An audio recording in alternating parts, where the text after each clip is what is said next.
Guys, magandang hapon po guys, oh. Bumuhos po ang ulan, lakas. Bigla bumuhos ang ulan, napakalakas po ng ulan. Ayan po, oh. Ano to, bagyo? Ulan sa taginit. Mainit na panahon, ulan, oh. Napakalakas po ng ulan na to guys, sinili po. Ayan, oh.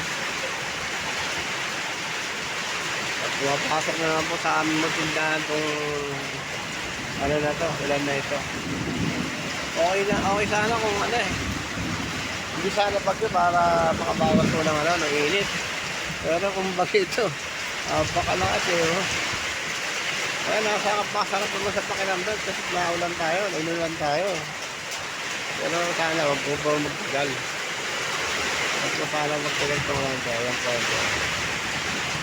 Kaya iikot ko po rin sa aming lugar. Oh. Ito po yung aming lugar. Oh. Kahit yung ganito may